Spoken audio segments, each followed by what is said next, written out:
Captain Kim Tae-ho stood on the bridge of his ship, watching Nexus Station grow larger through the viewport. The massive space station looked like a glowing jewel floating in the darkness of space. Ships from dozens of different alien races moved around it like busy insects. "Sir, we're getting docking instructions," said Lieutenant Park Ji-woo from her engineering station. She was young but smart, one of the best engineers in the human fleet. "Follow them," Tae-ho said calmly. He had been a captain for 20 years and nothing surprised him anymore. The human supercarrier Soul's Pride moved slowly toward the station. It was a huge ship, almost 2 kilometers long, but compared to the sleek alien vessels around it, the human ship looked very different. Where alien ships had smooth hulls that seemed to glow, Soul's Pride had a rough industrial appearance. Pipes ran along the outside of the hull. Metal plates were welded together with visible seams. The whole ship looked like it had been built in a factory, not designed by artists. "Captain, we're getting reactions from the other ships," said Communications Officer Nam Young-soo. He tried to keep his voice neutral, but Tae-ho could hear the tension. "Put it on speakers," Tae-ho ordered. The bridge filled with alien voices speaking translated words. Most of them were laughing. "Look at that thing. Did they build it from spare parts?"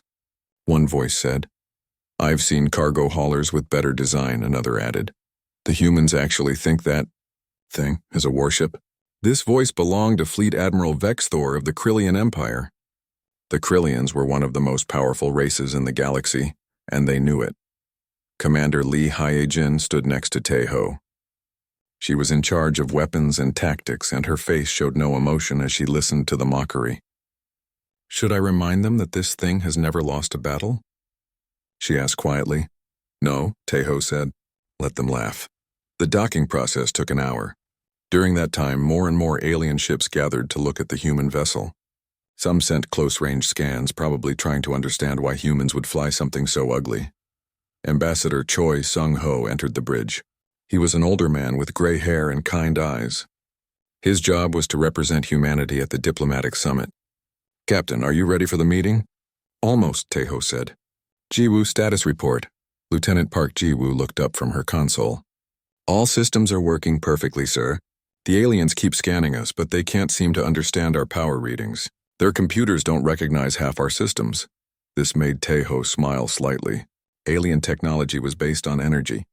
Energy weapons, energy shields, energy engines. Humans had taken a different path. They used metal and chemistry. Things aliens considered primitive. But primitive didn't mean weak. "Sir, Trademaster Zilthax is complaining," Young-soo reported. "He says he doesn't want his luxury yacht docked near our ship. He thinks we'll leak radiation or oil." Some of the bridge crew laughed at this. Human ships didn't leak anything. They were built to survive in the worst conditions. But they did look rough on purpose. "Tell the Trademaster we'll try not to drip oil on his pretty ship," Tae-ho said dryly. 20 minutes later, Tae-ho, Hye-jin, and Sung-ho walked through the station to the meeting hall. The station's corridors were beautiful, with curved walls that seemed to glow from within. Aliens of various species stopped to stare at the humans in their simple gray uniforms. A group of Krillian officers stood near the meeting hall entrance. They were tall, with blue skin and 4 arms. Their uniforms shimmered with built-in energy fields. "Ah, the humans," said Captain Kelthari, the leader of the group. "I saw your ship arrive. Tell me, do all human vessels look like they were assembled by children?" His companions laughed. The sound was like breaking glass. Ambassador Sung-ho stepped forward with a polite smile. "Captain Kelthari, how nice to see you again. I believe human children could indeed assemble our ships. We design them to be simple. That way they're easy to repair when damaged." "Damaged?" Kelthari's 4 eyes blinked in sequence, a sign of amusement. "What could possibly damage that metal brick? It looks like damage would improve it." More laughter from the Krillians. Tae-ho remained silent, but Hye-jin's hand moved slightly toward her sidearm. It was an old-fashioned chemical projectile weapon, another thing aliens mocked. They preferred energy pistols that looked elegant and made pretty lights when fired. "We should go inside," Sung-ho said smoothly. "The meeting is about to start." The meeting hall could hold representatives from 50 different species. Humans were still newcomers to the galactic community. Having only made contact 150 years ago, they sat in the back rows, where the minor species belonged. Fleet Admiral Vexthor stood at the center, his blue skin shimmering under the lights. Welcome, distinguished colleagues.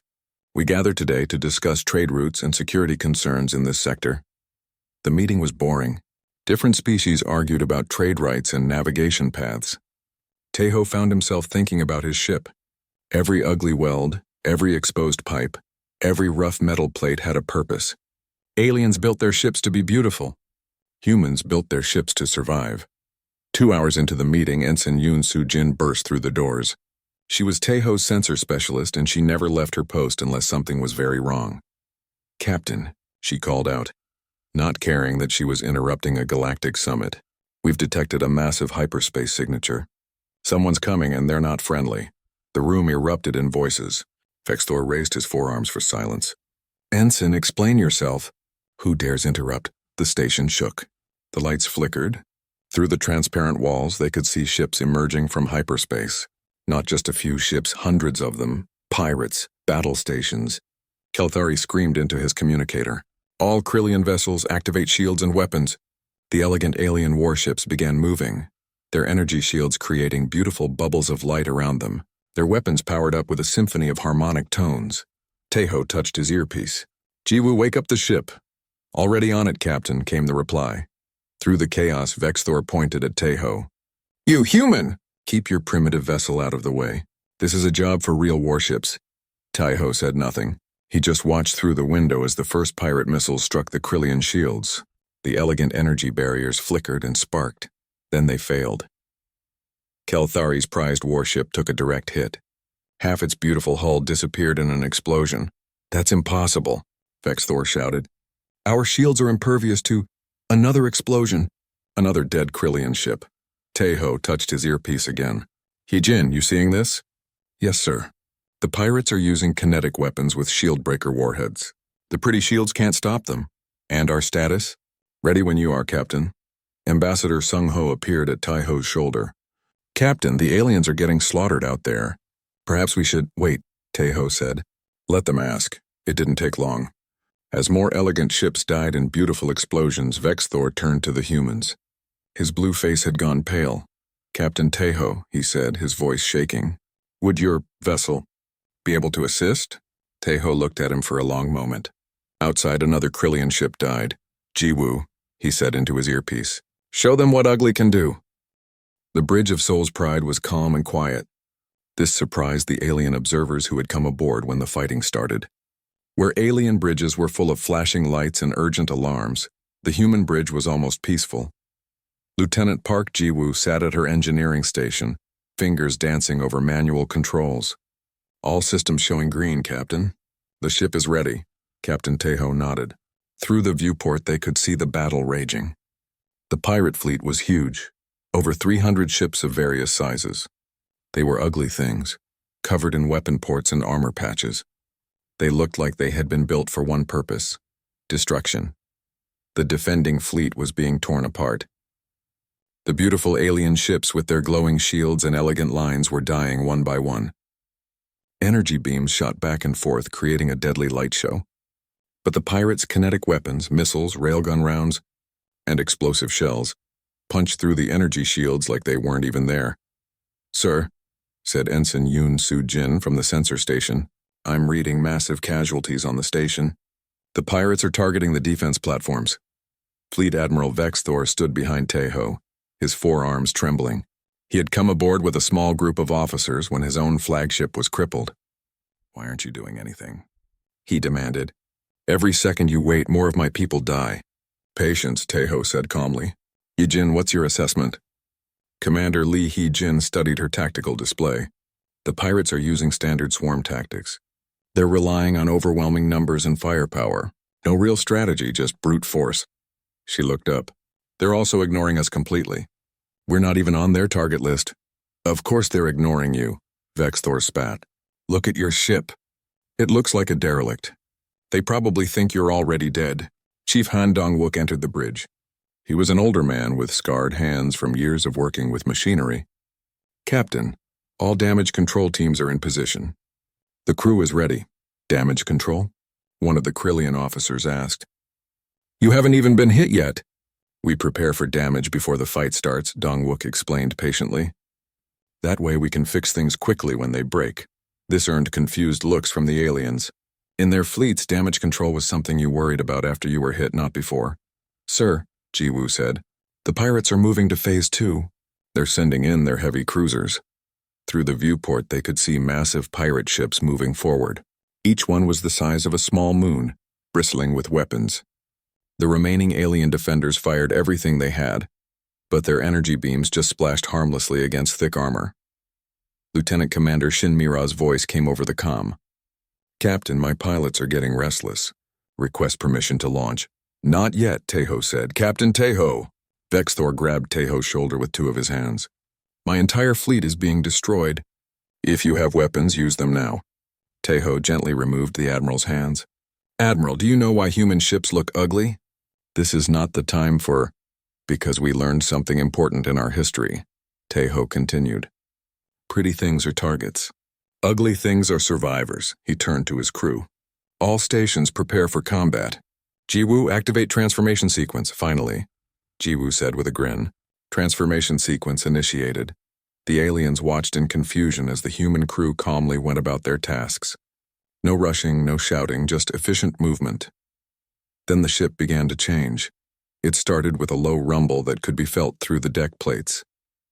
The exposed pipes running along the hull began to glow with internal power. Panels that looked like crude patches started to slide open. The rough welds split apart at predetermined points. What's happening?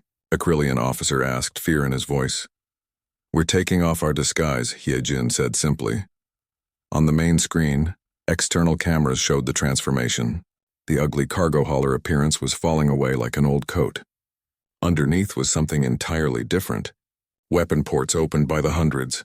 Missile tubes extended from hidden compartments. Point defense turrets emerged from what had looked like random hull protrusions. The exposed pipes revealed themselves to be massive magnetic accelerator cannons. The crude metal plates were actually additional armor that could be jettisoned or repositioned. The entire ship was transforming from an ugly duckling into a bird of prey. By the stars, Vexthor whispered. How many weapons do you have? All of them, Teho said. Mira, launch fighters. The belly of Soul's Pride split open, revealing cavernous hangar bays. Fighters poured out in perfect formation. Not the sleek energy-powered craft of other species, but angular machines that looked like flying weapons platforms. Each one used chemical thrusters that burned bright orange against the darkness of space. 200 fighters launched in 30 seconds, Mira reported. All pilots report ready. Those fighters, a Krillian officer said. They're using chemical propulsion. That's ancient technology. Ancient but effective, Hyejin said. She was bringing weapons online one by one. Energy drives are predictable. They move in smooth curves. Chemical thrusters can change direction instantly. Makes them very hard to hit. The pirate fleet had noticed the transformation. Some of their ships were turning to face the new threat. Too late. All weapons free, Teho ordered. Fire. Soul's Pride erupted. Missiles launched from tubes all along the hull. Not energy missiles that could be deflected by shields, but solid warheads powered by chemical explosives and kinetic penetrators. The magnetic cannons fired rounds the size of small buildings, accelerated to percentages of light speed. Point defense guns created a wall of fire that shredded incoming projectiles. The human fighters dove into the pirate formation like angry hornets. They didn't fight like alien craft, which engaged in elegant dogfights. Instead, they made straight attack runs, launched their ordnance, and pulled away with chemical burns that stressed their pilots with crushing G-forces. A pirate cruiser tried to bring its shields up, useless. A kinetic round from Soul's Pride's main gun punched through the shield, through the ship, and out the other side. The cruiser split in half and died. Impossible, Vexthor breathed. Shields are supposed to stop everything. Shields are energy barriers, Jiwoo explained, not looking up from her station. They're designed to stop energy weapons. But kinetic weapons? Mass moving at high speed? Energy shields just slow them down a little. Nuclear explosions began blooming among the pirate fleet as human torpedoes found their marks. Not the clean energy explosions of alien weapons, but raw atomic fire that turned ships into expanding clouds of plasma. Petty Officer Kang Jun-ho spoke from the weapons station. Main gun capacitor at full charge. Targeting pirate flagship. The pirate flagship was a monster, 5 kilometers long and covered in stolen weapons from a dozen species. It had survived battles with the best fleets in the galaxy. Fire, Tejo ordered. The magnetic accelerator cannon that ran the entire length of Soul's Pride discharged. The round was simple, a solid tungsten rod wrapped in a steel jacket. No explosives, no energy fields, just mass and velocity. It hit the pirate flagship dead center. The kinetic energy transferred into the hull, turning metal into plasma, plasma into expanding gas. The flagship didn't explode. It simply ceased to exist as a solid object. The pirate fleet wavered. They had come expecting easy prey and beautiful ships that would die prettily. Instead, they faced a monster that fought with ancient weapons and brutal efficiency. "They're trying to retreat," Sujin reported. "Charging hyperspace drives." "Mira, stop them," Tejo ordered. The human fighters switched targets, focusing on the pirates' hyperspace engines. Without shields to worry about, they could target specific systems with surgical precision. One by one, pirate ships found themselves unable to flee. A pirate destroyer tried to ram Soul's Pride in desperation. The point defense guns turned it into scrap metal before it could get close. The debris scattered harmlessly off the thick armor. "Captain," Yijin said, "the remaining pirates are signaling surrender." "How many?" 43 ships out of 316. The bridge was quiet for a moment. Then Vexthor spoke, his voice very different from before. "You destroyed over 200 ships in less than 10 minutes. "How?" "We didn't destroy them," Tejo corrected. "We killed them. There's a difference. Destruction is what you do to targets. Killing is what you do to enemies." Dr. Moon Yejin's voice came over the comm. "Captain, medical teams are standing by. Do we have casualties?" "Negative," Tejo replied. "No human casualties, but prepare to receive wounded from the station and surviving Allied ships." "No casualties?" A Krillian officer stared at the tactical display showing the devastation outside. "You just fought off an entire pirate armada and didn't lose a single person?" "Our ships are built to keep the crew alive," Chief Han said. "That's the first rule. Everything else is secondary." Tejo turned to Vexthor. "Admiral, I believe you have some wounded ships that need assistance. We're prepared to help with search and rescue." Vexthor looked at him for a long moment. The arrogance was gone from his four eyes. "Captain Tejo, I owe you an apology. And my life. All our lives." The main docking bay of Soul's Pride was busy with activity. Shuttles arrived every few minutes, bringing wounded from damaged ships and curious officers who wanted to see the human vessel up close. What they found challenged everything they believed about spacecraft design. Pilot Ankite stood next to his bomber, talking to a group of alien pilots. His flight suit was stained with sweat, and he had bruises from the G-forces of combat maneuvers. The alien pilots, used to inertial dampeners and comfort, couldn't understand why he looked so battered. "You actually feel the acceleration?" asked a Zalani pilot, her feathers ruffling in disbelief. "Why not use dampener fields?" Kite patted his bomber's hull. The craft looked like a flying brick with engines. "Dampener fields need power. Power systems can fail. But physics? Physics always works. We train to handle the forces. Makes us better pilots." Nearby, Dr. Moon Yejin supervised the treatment of wounded aliens. The medical bay was another shock to visitors. Where alien medical facilities were sterile white rooms with energy healers, the human medical bay looked like a workshop. Tools hung on walls. Machines with actual moving parts stood ready. Everything was functional, nothing decorative. "Doctor," a Krillian medic said, watching Yejin treat a patient with burned tissue. "You're using... Is that a knife?" "Scalpel," Yejin corrected, not looking up from her work. "Sometimes the old ways are best. Energy healers are wonderful when they work, but in combat systems fail. A sharp blade always works." On the bridge, Captain Tejo was hosting a gathering of alien captains. They had asked, begged really, to understand how the human ship had survived and triumphed. Among them was Captain Kelthari, his perfect uniform now torn and stained. Half his crew was dead, his beautiful ship a broken hulk being towed to the station. "I need to understand," Kelthari said. His four eyes showed none of their earlier arrogance. "My ship had the finest shields in the fleet, the best energy weapons, the most advanced systems, yet we died in seconds, and you didn't even scratch your paint." "Actually, we did scratch the paint," Lieutenant Park Jiwoo said, bringing up a damage report. 17 impact points on the outer hull. We'll need to repaint those sections. That's all?" another captain asked. "Paint? Engineer specialist Bei Jin-woo had joined them to help explain. He was an older man who had spent his life making ships harder to kill. "Can I show you something?" he asked, gesturing to a wall display. The screen lit up with technical diagrams. Two ship designs appeared side by side. A typical alien vessel and Soul's Pride. "Your ships," Jin-woo began, "are built like this." He pointed to the elegant alien design, smooth hull for aesthetics, energy shields as primary defense, all major systems centralized for efficiency. When something breaks, the whole ship suffers. He switched to the human design. Where the alien ship was simple and clean, the human ship looked like organized chaos. "Our ships are different. Look, every system has backups. Every backup has backups. The hull isn't smooth because we bolt on extra armor wherever we need it.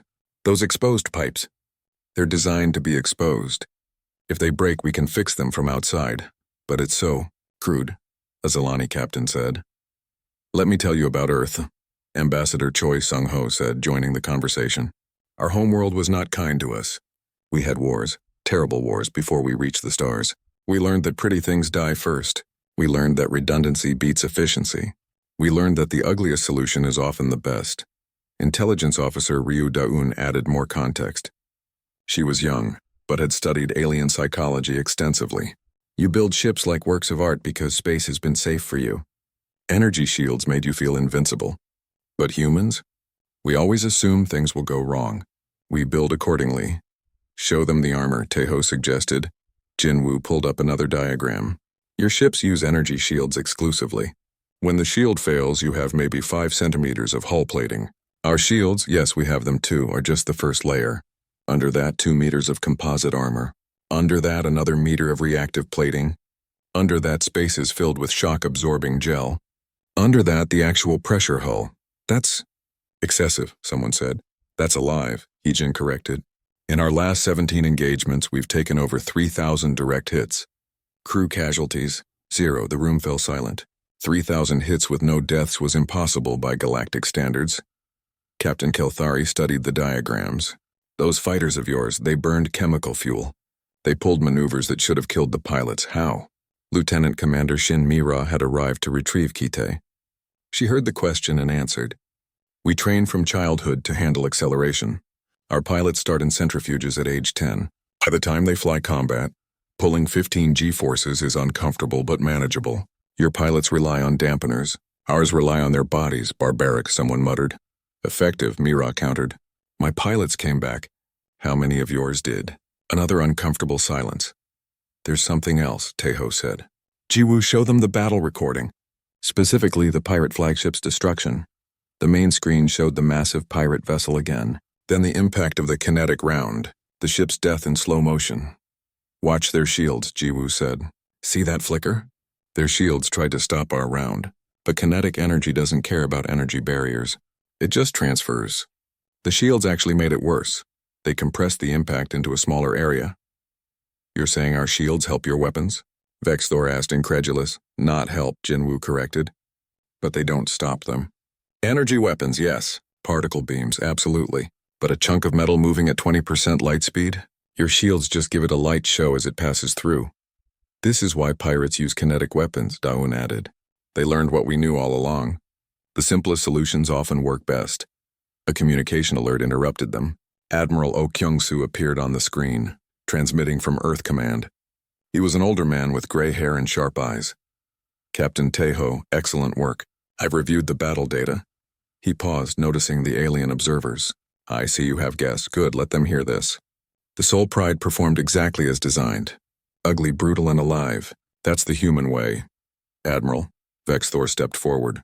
"I am Fleet Admiral Vexthor of the Krillian Empire. I must ask, why hide this capability? Why let us mock you?" Kyung-soo smiled slightly. "Because, Admiral, being underestimated is a weapon. Every species that laughed at our ships revealed their weaknesses. Every mock battle where you showed off your pretty maneuvers taught us how to kill you. Not that we want to, but if we must, we can." "That's terrifying," someone said. "That's survival," Kyung-soo replied. "Humanity learned long ago that the predator who looks weakest often lives longest. Let others peacock. We'll live." Lieutenant John Tae-young at Communications reported. Captain, we're receiving requests from 17 different species. They want technical exchanges, defense partnerships, ship purchases. The same beings who mocked us 4 hours ago, Hyejin noted dryly. Specialist Huang Minjun from Cultural Affairs had been listening. This will change the galaxy's power structure. When they realize human tech works better than energy systems in real combat, then perhaps, Sung Ho said, they'll stop building ships to impress and start building ships to survive. Captain Kelthari looked at his remaining officers, then back at Tai Ho. Captain, I must apologize. Not just for my mockery, but for my blindness. We became so dependent on our technology that we forgot the basics. You never forgot. We couldn't afford to forget, Taeho said simply. Through the viewport, recovery operations continued. Human shuttles, ugly and functional, rescued survivors efficiently. Alien ships with graceful lines drifted as lifeless hulks. The contrast was no longer funny. It was sobering. Captain, Jinwoo said, should I prepare technical briefings for our new friends? Taeho looked around the room at the alien faces. He saw fear, respect, and dawning understanding. Yes, but start with the basics. I think our friends need to relearn what survival really means. As the aliens filed out, many stopping to touch the rough walls and exposed conduits with new appreciation, Vexthor lingered. Captain Taeho, he said quietly. How many more ships like this do you have? Taeho smiled. Enough. That's not an answer. Yes, it is. You're just starting to understand what kind of answer it is. Vexthor's 4 eyes blinked slowly. You've been preparing for something. This isn't just about pirates. We prepare for everything, Taeho said. That's what humans do. We survived on a death world. We survived each other. We'll survive the galaxy, no matter how pretty it is. The Admiral left, his entire worldview shattered and rebuilding. On the bridge, the human crew continued their work, maintaining the ugly ship that had just changed everything. Sir, Jiwoo said, the station is asking if we need any repairs or supplies. Tell them we need some paint, Taeho said. Gray industrial grade. Nothing fancy, the bridge crew chuckled. Outside, the galaxy was learning a new lesson. Never judge a species by its aesthetics. The humans had arrived and they were here to stay. The grand conference room on Nexus Station had been hastily repaired. Burn marks on the walls showed where debris had hit during the attack. The beautiful curved windows now had emergency patches where some had cracked. It was a fitting place for the galaxy to learn hard truths. Representatives from every major species had gathered. Word of the battle had spread fast. The mighty Krillian fleet protectors of the sector had been broken in minutes. The primitive humans had won without losing a single life. Everyone wanted to understand how. Ambassador Choi Sung-ho stood at the center, calm and patient. Captain Taeho sat nearby with his senior staff. They still wore their simple gray uniforms, still looked plain compared to the elaborate costumes of other species. But now everyone knew that plainness was a choice, not a limitation. Thank you for coming, Sung-ho began.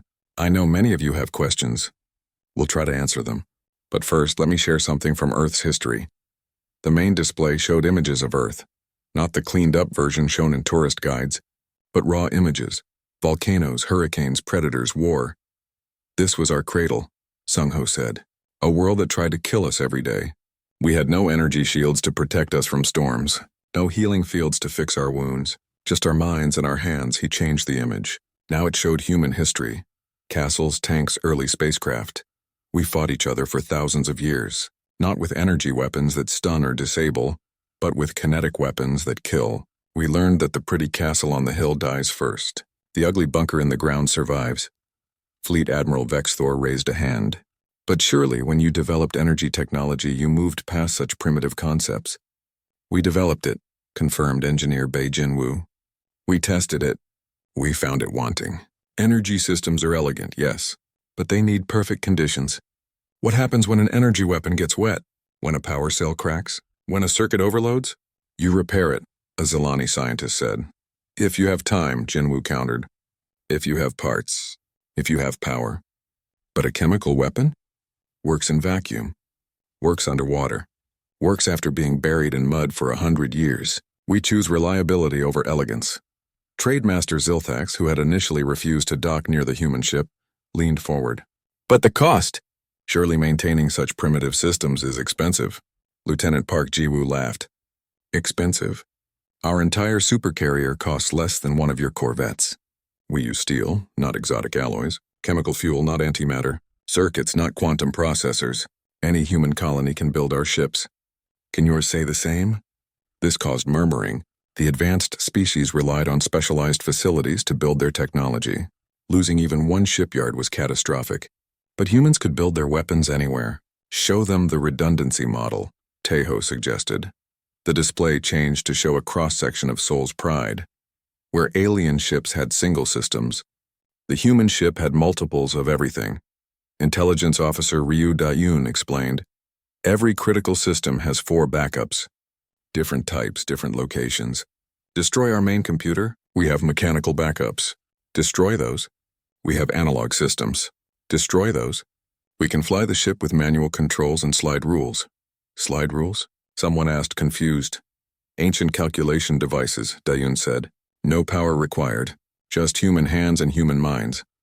Captain Kelthari, his wounds bandaged with primitive but effective human medical supplies, stood up. I need to share something. When my ship was dying, our shields failed in 1.3 seconds. Our weapons went offline at 2.7 seconds.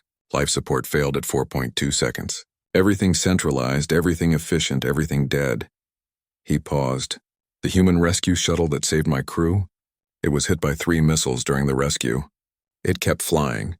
Ugly, loud, trailing smoke, but it kept flying. Because we build to survive, not to impress, Chief Han Dong-wook said. The old engineer's scarred hands told their own story. Every human ship assumes it will take damage. We don't avoid it, we prepare for it.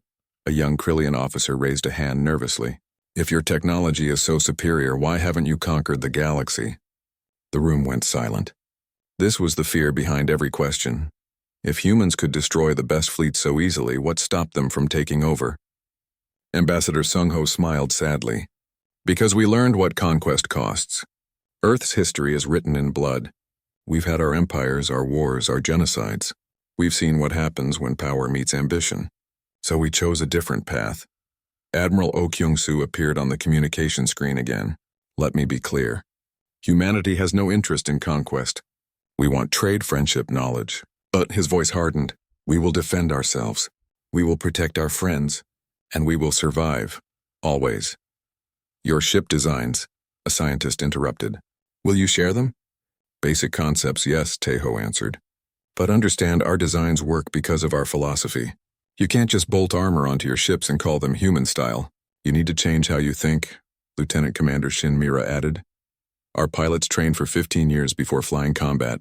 Our engineers learn to fix things with basic tools before they touch advanced systems. Our captains study battles from ancient Earth, sailing ships, trench warfare, tank battles. Can your people commit to that? Many faces showed they couldn't.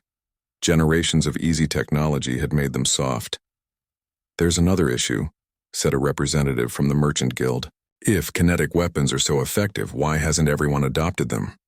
Because, Hyejin said coldly, most species fight for pride. You want enemies to surrender, to acknowledge superiority. Kinetic weapons don't leave much to surrender. They're not weapons of conquest, they're weapons of survival. She brought up battle statistics. Energy weapons disable 73% of the time, kill 27%. Kinetic weapons kill 94% of the time. There's no middle ground. You use them when you absolutely must win, not when you want to make a point. This sobered the room further. The elegant warfare they were used to was more like a dangerous sport. Human warfare was extinction-level serious, but you saved our crews, Vexthor pointed out. You could have let us die. Letting people die when you can save them isn't strength, Dr. Moon Ye-jin said from her seat. It's weakness. We're strong enough to show mercy. That's very different from being weak enough to need it. A communication alert interrupted. Specialist Hwang Min-jun reported, Ambassador, we're receiving a priority message from Earth Command. 3 more human vessels are approaching the station. 3 more? Zilthak squeaked. Like that one? On the display, 3 more supercarriers dropped out of hyperspace. Each looked different. One was even uglier than Sol's Pride, if possible. Another looked like a mining vessel that had grown weapons. The third seemed to be made entirely of welded-together cargo containers. The Beijing's Hammer, New York's Resolve, and Mumbai's Promise, Jiwoo identified. They were in the area for training exercises. Training? Someone laughed nervously. You call this training? Captain Im Soo-young of the Beijing's Hammer appeared on screen. She was younger than Tae-ho but had the same calm confidence. Captain Tae-ho heard you had some excitement. Need any assistance? Negative, Soo-young. Just doing some cultural exchange.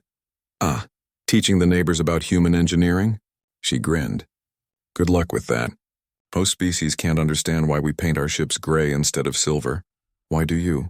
A young alien asked before being hushed by elders.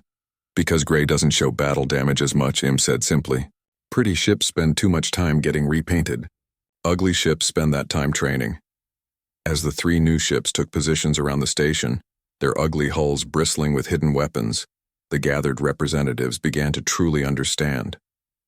This wasn't just about one ship or one battle. Humanity had built an entire philosophy of survival, and they were very, very good at it. How many more? Bexthor asked quietly. How many human ships are out there? Sung-ho spread his hands. Does it matter? 1 or 1,000, we build each one to win. Your question should be different. What question? How can we work together? How can we learn from each other? How can the galaxy benefit from human stubbornness and alien innovation working as one? It was a good question. As the meeting continued, with humans patiently explaining concepts that seemed insane but worked, the galaxy's future was reshaping itself. The age of pretty ships was ending. The age of survivors was beginning. And in the docking bay, Petty Officer Kang Jun-ho was already teaching young alien engineers the first lesson. Forget everything you know about beauty. Let me show you what ugly can do. 6 months had passed since the battle at Nexus Station. The galaxy had changed in ways both subtle and profound. Captain Kim Tae-ho stood on the observation deck of the new Human Alliance Training Center, watching alien engineers learn to weld. The sight would have been impossible to imagine a year ago. Below, a young Krillian was struggling with an arc welder. The 4-armed being was used to energy fusion tools that did the work automatically. The human instructor, Petty Officer Kang Jun-ho, patiently guided the alien's hands. Feel the metal, Jun-ho was saying. Listen to the sound. A good weld sings. A bad weld screams. Lieutenant Park Ji-woo joined Tae-ho at the window. Strange times, Captain. Did you ever think we'd be teaching aliens how to use primitive tools? They're not primitive, Tae-ho corrected gently. They're fundamental. There's a difference. The training center was massive, built in the human style, functional, efficient, and ugly. But it was also the most popular facility in 3 sectors. Species that had mocked human technology now sent their best and brightest to learn it. In another section, Lieutenant Commander Shin Mi-ra was putting alien pilots through G-force training. The centrifuge spun and most of the trainees were struggling. One Zalani had already washed out, her delicate physiology not suited for the punishment. The ones who make it through become different, Ji-woo observed. Harder, more confident. They stop relying on their technology to save them. That's the point, Tae-ho said. We're not just teaching them to build ugly ships. We're teaching them to think like survivors. A communication panel chimed. Ambassador Choi Sung-ho appeared on the screen, calling from the Galactic Council chambers. Behind him, Tae-ho could see the council was in session. Captain, they're about to vote on the Mutual Defense Treaty. Thought you'd want to watch. The main screen switched to the council feed. Fleet Admiral Vexthor was speaking. The Krillian had changed since the battle. His elaborate uniform was simpler now, more functional. He'd even added armor plating to his flagship, ugly but effective, and therefore, I motioned that humanity be offered full membership in the Galactic Defense Alliance, with all privileges and responsibilities that entails. The vote was unanimous. Even species that had never met humans voted yes. The story of Nexus Station had spread, becoming legend. The ugly ships that couldn't die, the primitive weapons that killed advanced fleets, the mercy shown to defeated enemies. Congratulations, Captain, Sung-ho said. Your ugly ship started all this. It wasn't just my ship, Tae-ho replied. It was the idea behind it. Function over form. Survival over style. That's what they're really voting for. In the engineering section, Specialist Hwang Min-jun was teaching a mixed class about human design philosophy. His students included some of the galaxy's most renowned shipbuilders, all taking notes like eager children. The first rule, Min-jun was saying, is that everything breaks. Design with that in mind. If a system can't be fixed with basic tools in zero gravity while under fire, redesign it. A Thelian engineer raised a delicate hand. But surely some elegance is permissible. Not everything must be utilitarian. Minjun smiled. You can paint your ship any color you want. You can add decorative elements that don't compromise function. But the moment beauty interferes with survival, you choose survival. Always. In the medical section, Dr. Munya Jin was demonstrating field surgery to alien doctors. No healing fields, no regeneration rays, just knowledge, steady hands, and sharp instruments. Many of the observers looked sick. Some looked fascinated. This is barbaric, one said. This is reliable, Yejin countered. When your power fails, when your healing fields collapse, when you're on a dead ship with dying crew, what will you do? Wait for rescue? Or save lives with whatever you have? She continued the demonstration, showing techniques that had been perfected in Earth's brutal wars. Some students left. Others leaned closer, understanding that sometimes the old ways were the best ways. On the dock, the 4 human supercarriers floated together. They looked like scrap compared to the elegant alien vessels around them, but now, some of those alien ships sported human modifications. Extra armor bolted on, kinetic weapon pods attached to smooth hulls, beauty giving way to practicality. Captain Im Soo-young of Beijing's Hammer met with Tae-ho in the Joint Command Center. She was overseeing the integration of human and alien technologies. The Krillians want to build a hybrid ship, she reported. Human armor and redundancy, but keeping some of their energy systems. Could work. Let them try, Tae-ho agreed. Innovation comes from mixing ideas. Just make sure they understand, test everything, assume nothing, prepare for failure. A younger officer, Lieutenant John Tae-young, interrupted.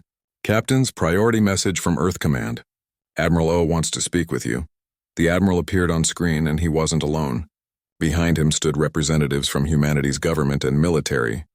Captains, O began. The success at Nexus has accelerated our plans. The galaxy wants to learn from us. The Council has approved a massive expansion of the training program. We're going to need more instructors, more ships, more of everything. We're ready, Admiral, Tae-ho said. I know you are. But here's the real news. 12 species have requested human shipyards in their systems. They want to build their own ugly ships. Soo-young whistled. That's significant. Our design philosophy spreading across the galaxy?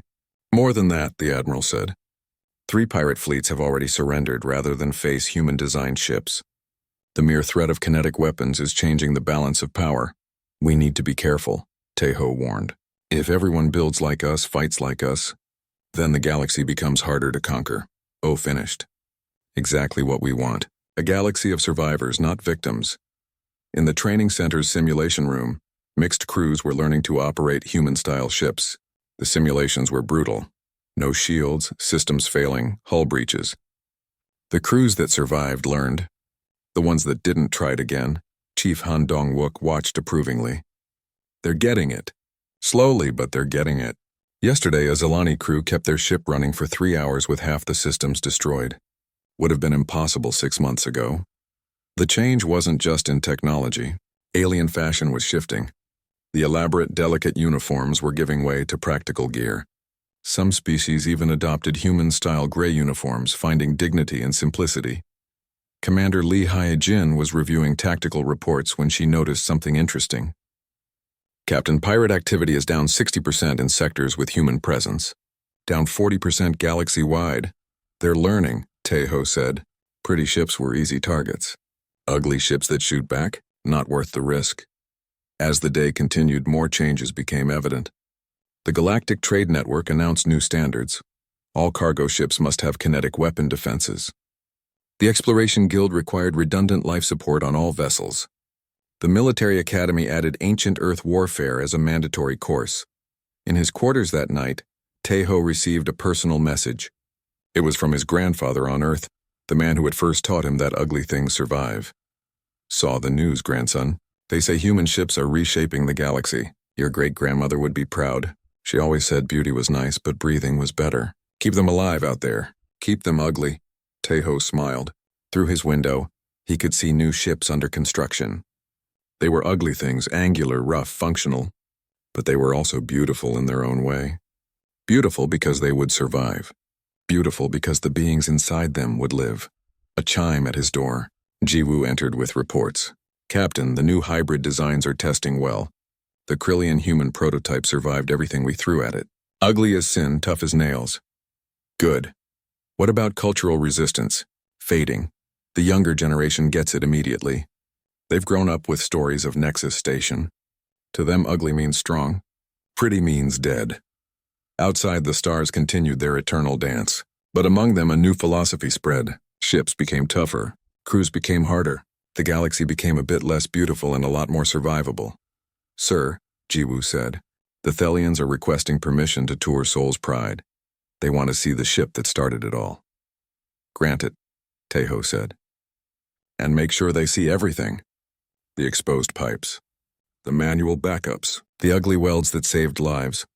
As Jiwoo left, Taeho returned to his reports. Training schedules, construction plans, defensive strategies. The work of reshaping a galaxy's thinking. It would take generations to complete, but the foundation was laid. The age of pretty ships was over.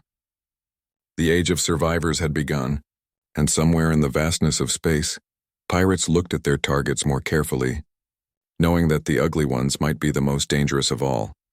The galaxy had learned humanity's greatest lesson. In the void between stars, beauty means nothing. Survival means everything. And humans, with their ugly ships and ancient weapons, were very good at survival. The stars didn't care what ships looked like. They only cared which ones made it home.